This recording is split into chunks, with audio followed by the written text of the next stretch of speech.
This was the week where it started to become very clear that when you confirm men who like beer and women who look like Carrie's mom to the Supreme Court, you get a corporate-run Handmaid's Tale House of Horrors.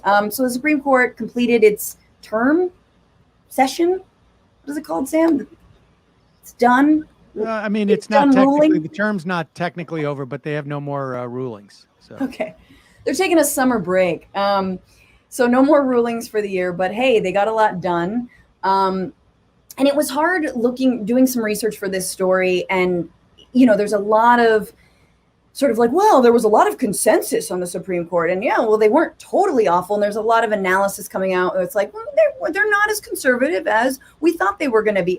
Really? So a few things that they just did, completed the gutting of the voting rights bill, ruling it unconstitutional for unions to organize farm workers on farms, undoing legacies of Cesar Chavez and others, ruling in favor of Americans for Prosperity, a dark money group, to make Citizens United even worse, which is basically that there doesn't have to be any disclosure, I believe, about sums or who was actually doing the donating.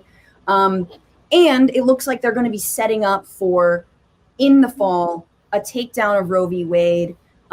They might have cooled it on the ACA. I think the ACA, it's not a great bill anyway, but I think they've mostly left it alone. But yeah, this is where we're at. And I wanted, part of my research actually was just listening to Sam, your interview with Mark Joseph Stern of Slate, which was devastatingly depressing about this right-wing extremist agenda. And I wanted to sort of get your thoughts on where we're headed, because you're someone who I think during the 2016 election, if I'm not mistaken, with our good friend Jimmy Dore, got into some back and forth about, look, Clinton v. Trump might not feel like a lot of difference on paper, but when it comes to the Supreme Court, it absolutely matters. And I think progressives and leftists very often, too often, forget at how important the Supreme Court actually is. It's unbelievable to me how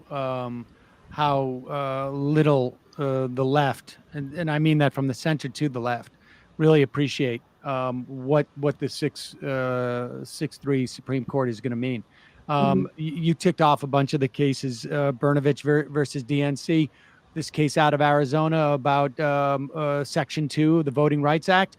It's atrocious, the ruling that Alito wrote for that, basically saying, even though Congress essentially amended the Voting Rights Act in 1982, any laws that existed before 1982 or at 1982 can remain, which is essentially like you've asked the plumber to come fix the leak.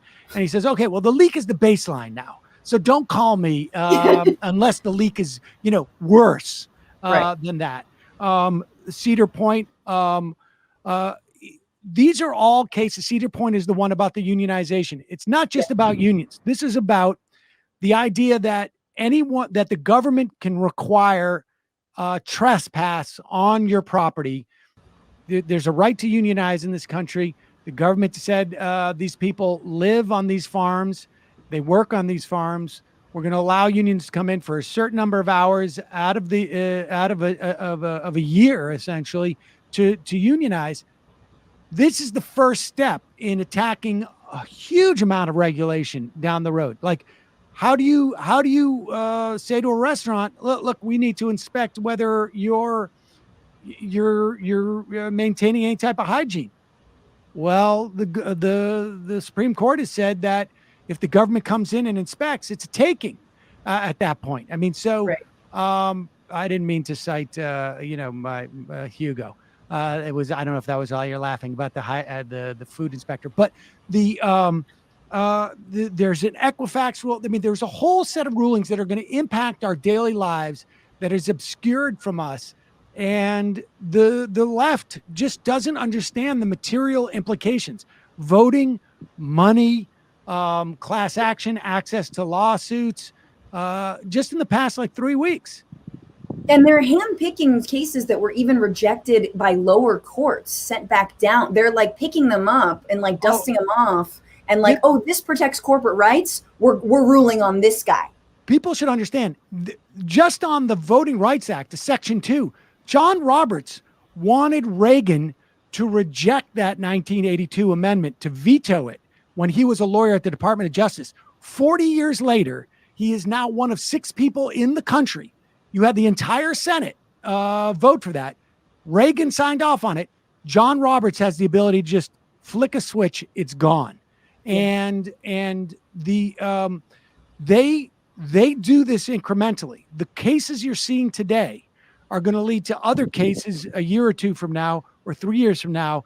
And they're just slowly hacking away at the ability of government to do anything in this country. And we're going to feel the implications for this for decades. This court has already been in power longer than the Warren Court and the 5-4, longer than the Warren Court, and they're just getting started. The implications of this are going to be massive. I'm not an expert like Sam and you in this, but I blame Obama. I think, no, seriously, I blame the left of how they kind of like softball their political game. The Republicans have absolutely no shame. They have absolutely no shame to block Obama's Supreme Court nominee for a whole year. They have absolutely no shame to do what they want. And just like the left just wants to play with the rules. I mean, stop trying to meet people in the middle. Those people don't want to meet you in the middle. They want to eliminate you and they want to gut your rights. And I think this is like how you have Republicans that would prefer Putin to Obama or Biden or Hillary. Those people have no shame. And I think it's just like it's about time that the left stop playing nice and by the rules and just like be vicious, because you are basically fighting for your freedom. And also, and I think like a conservative court is just like, it's only, I think, I don't know why, I think just like their mission is just to conserve bullshit. And we just should play by these rules. Okay, you are the enemy, and I'm going to fight you until the last breath for every single liberty and right that I have actually developed in this country, and I'm going to let you take it away. Yeah. I do want to just say that, and this sort of goes to the last story we did as well, that I feel like the left doesn't have any power. And that's something, as someone who's on the left, it bothers me. And I know you didn't mean this, Bassem, but like, we're not in power. Like, people assign these, the power to AOC, like she can single-handedly bring Medicare for all, and she's going to, no. Nobody listens to AOC inside of Congress. She gets a lot of play in the media because she does well. We like her. I like her. But when it comes to who's actually running shit and who's pulling strings, who's listening to her, the left, despite the squad, we've got more chances to have power, but we don't have power right now. And I just want to, I think it's important to remember that as we sort of feel like, well, why aren't we doing more? The left doesn't have any power, but the left does have power to understand the implications of the court system. Yes. And they have, in the left, and I mean, from the center to all the way through the left. I understand that from an ideological perspective, the far left and genuine lefties in terms of like socialists and whatnot see less import to the court because there's a more of a revolutionary program.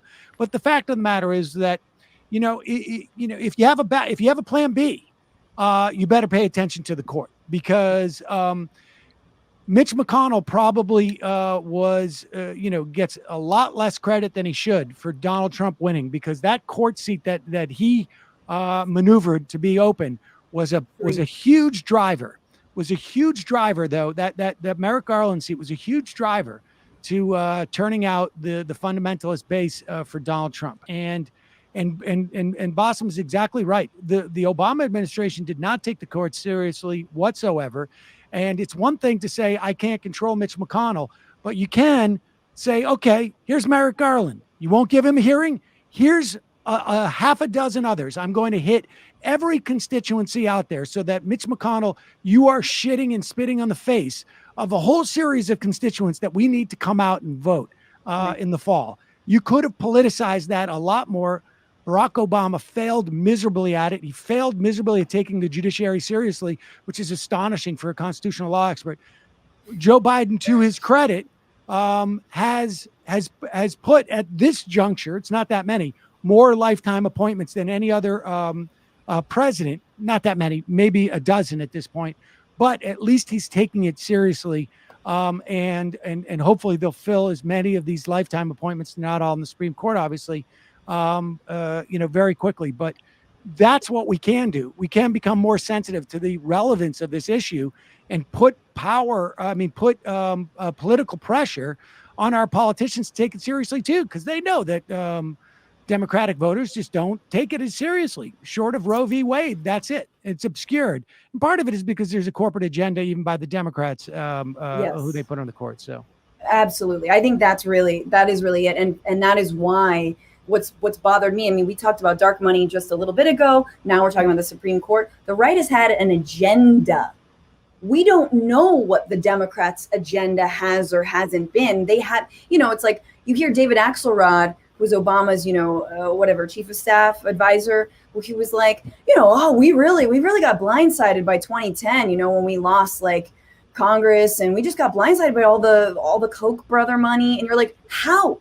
Right. How did you get blindsided by this? How did you not? And once you knew what was going on, once you could see that Citizens United was just funneling endless amounts of money into your opponent, how did you not create a defense to that? And the same thing with the Supreme Court. You think about Barrett and Kavanaugh have been waiting in the wings for so long, and it's like, okay, well, who do we got waiting in the wings? What was our think tank strategy? Were those big donors? And when I say our, I mean protecting the right to choose whether you want to be a mother or not. All right. So just going to show this last thing. With Barrett on board, obviously, you've got emergency appeals from churches fighting pandemic restrictions, strengthening religious laws. Now, landmark Roe v. Wade abortion rights ruling and a call for constitutional right to carry a gun in public signal that the court's conservatives are ready to begin a legal transformation. Hey, thanks so much for watching the Bitchuation Room podcast live stream. And while you're here, why don't you just subscribe to this channel? I promise it'll be good.